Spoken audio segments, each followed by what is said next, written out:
This video will look at how to use the quote search console. So once logged into the system, we go to merchant and then sales, and then from the quote drop down we click on quote list. So from here there's a number of different fields that we can search by. The keyword allows you to type in some free text to search for things like the customer's name or email address, their company name, product keywords, and so on. The customer number is a number that we generate and supply against each individual user within the system. We can filter by manufacturer. We can then see that we can select the name of a manufacturer there. We have a list of suppliers. We can filter by the sales rep that's attached to the individual accounts.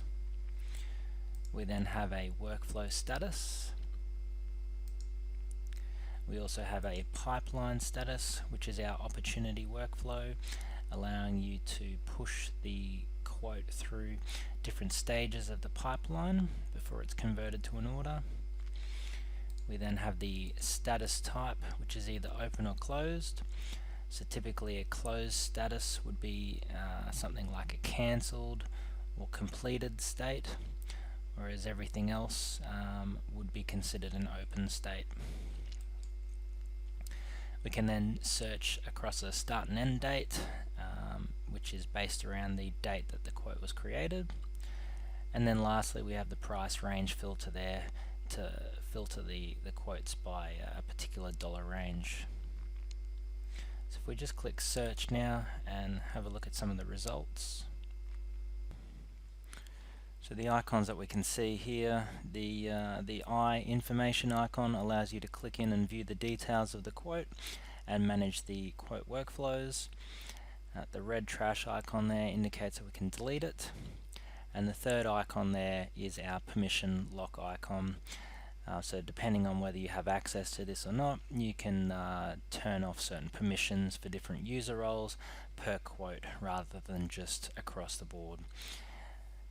So we then have the number, which is a unique identifier that the system generates per quote. The date field there is the date that it was created. And we then have a link to the customer that the quote is for within the CRM, and also a link to the company.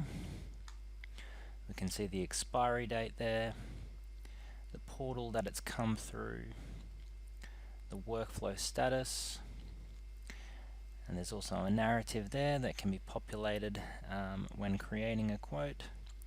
And then lastly we have the quote total XGST.